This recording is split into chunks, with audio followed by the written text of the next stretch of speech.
হে জগতবাসী, আজ আমি আপনাদের সামনে একটি আলোচনা নিয়ে আসলাম। সেই আলোচনাটি হলো, বহু বহু হাদিস গ্রন্থে পাওয়া গেছে দুনিয়ার সমস্ত ধন সম্পদ টাকা পয়সা আখিরাতের ময়লা। আখিরাতের ময়লা কেন?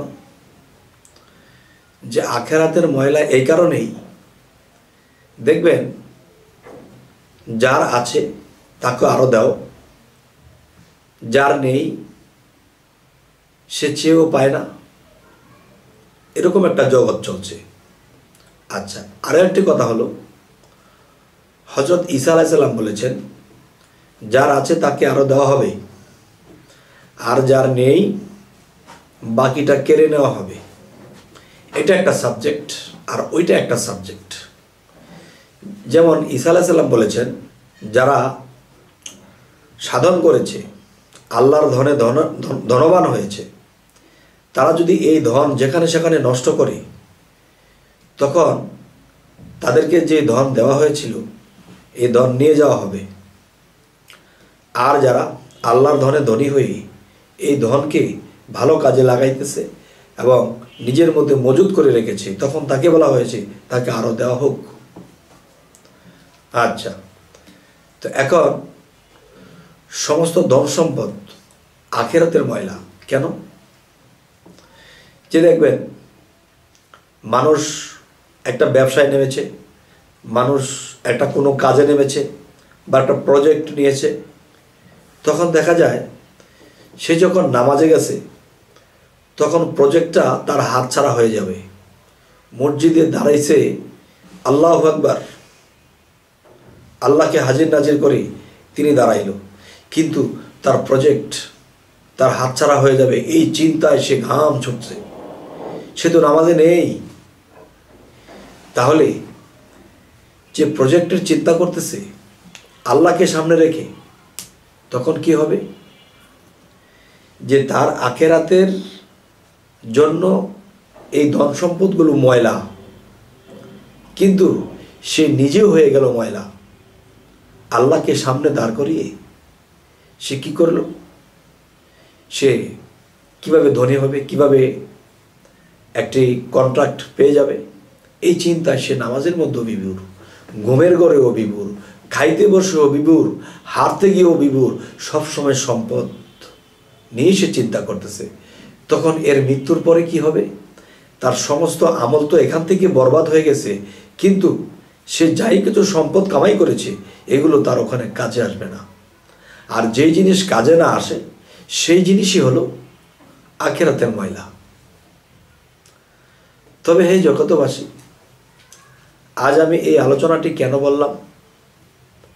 দেখবেন যে একটা সময় আমরা ছোট ছিলাম, তখন কি বলা হয়েছিল?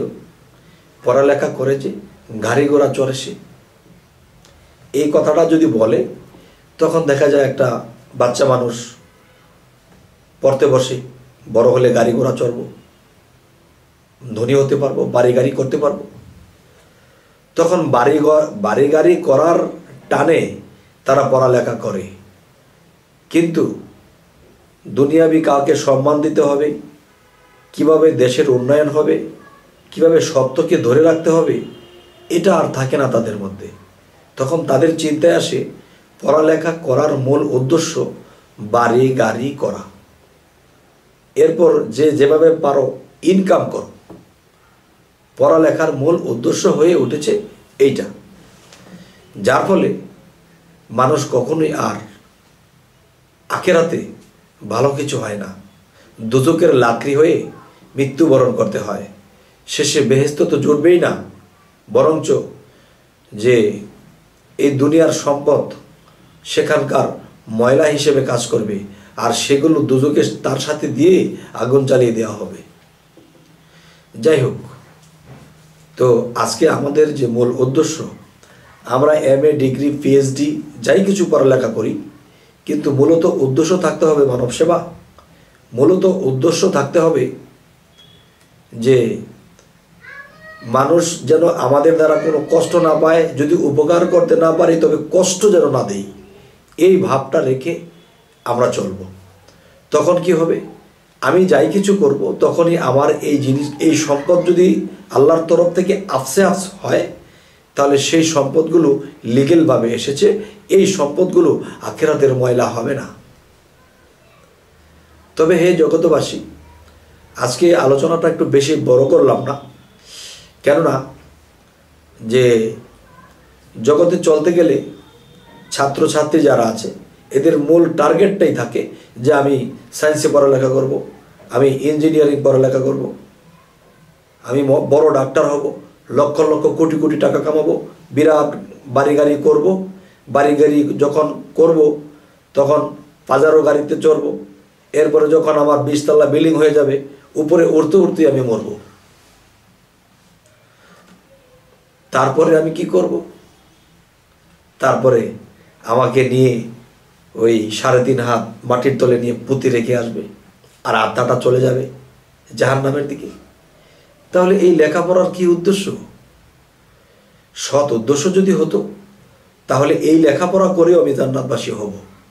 আর উদ্দেশ্য যখন আমি ডুপ্লিকেট করে ফেলেছি, তখন আমি মানুষেরটা আত্মসাৎ করেছি, মিথ্যা কলম চালিয়েছি, মিথ্যা চিকিৎসা করেছি, তখন আমার অনেক বড় বিল্ডিং হয়েছে, সেই বিল্ডিংয়ের মধ্যে 10 তলা পার হতেই চলে গেছে স্ট্রোক করে। কেননা আল্লাহ বলেছে তুই কত মানুষের সর্বনাশ করেছি, তোর অত্যাচারের কারণে এই টাকা বিপদে, এই টাকা ইনকাম করার কারণে কত মানুষ স্ট্রোক করে মরেছে। আল্লাহ কোরআনে বলেছে তুমি যা করবা ঠিক তা পাবা।